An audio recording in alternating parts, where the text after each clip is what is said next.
Argentiina voittaa futiksen MM-kisat. Ai Argentiina? Et sä tommoista voi tietää. Siksi me kuvataankin tää video nyt.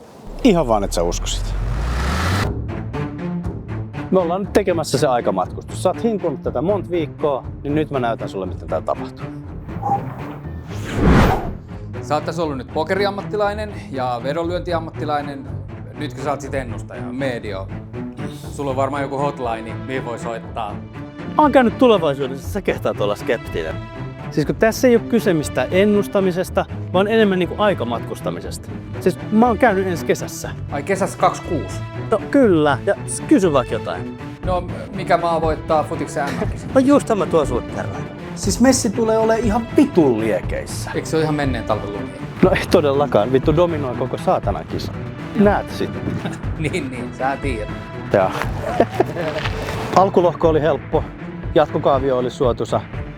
Sitten vaan siinä niinku yksi kerrallaan voitti koko paska.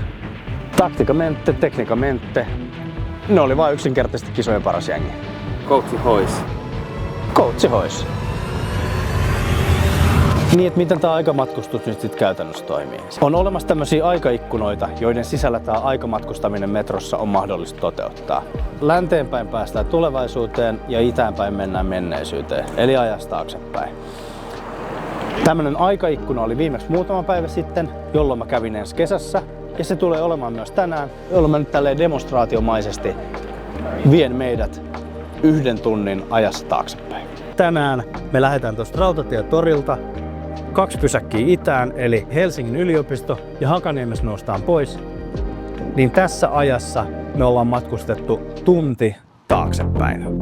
Käydään tuosta RL:ltä ostaa päivän lehti, jotta mä pystyn nyt niinku tavallaan lunastamaan sen, missä ajassa me tällä hetkellä ollaan. Kaikkihan näkee, että täällä on kevät ja talvi, eli kevät-talvi. Ja niin kuin näet, luulet, että mä oon niinku lavastanut tänne jengiin topparotsit päälle. Ihan oikeesti. Tääkin rouva tässä näin.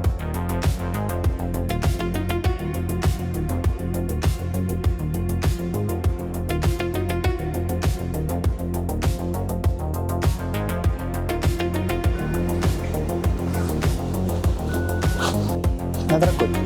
Kiitti. Miten mä voin sen nyt yhtään enempää tässä niinku todistaa? Niin kuin näkyy, kello on 13.40. Tänään on keskiviikko 11. maaliskuuta ja Lainekin näyttäisi olevan vielä Montrealissa. Tsekataan vielä kännyköistä, eli siis kello todella on 13.40.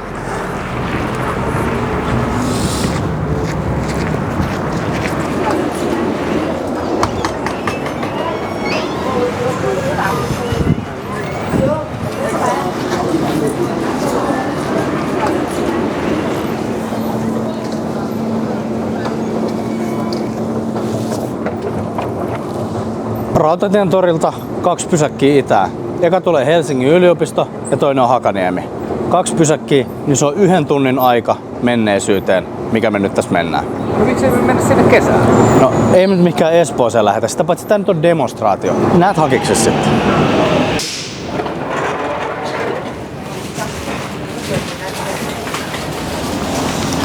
No mutta eli sä tiedät, mitä kevään ja kesäaikaan tulee tapahtumaan?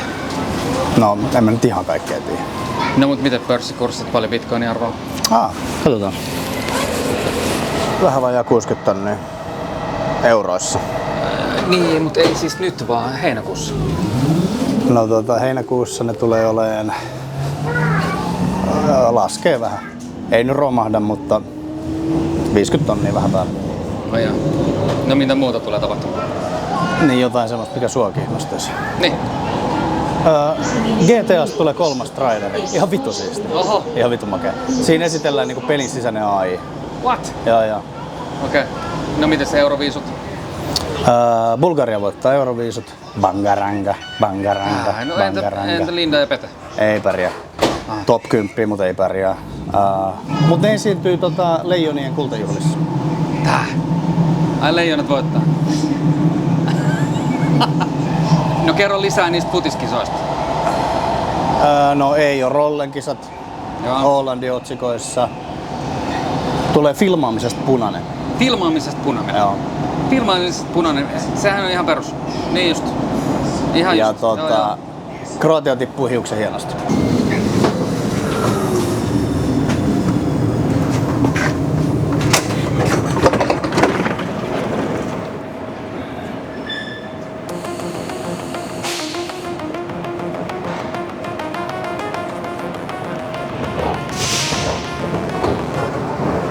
Eli kun me noustiin metroon, kello oli 13.40. Eli noin tunnin verran me ollaan nyt menty ajassa taaksepäin.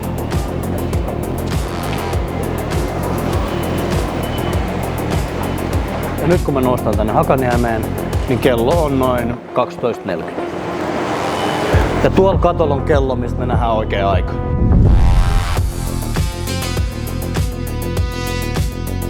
Ja kuten näet, ei vittu.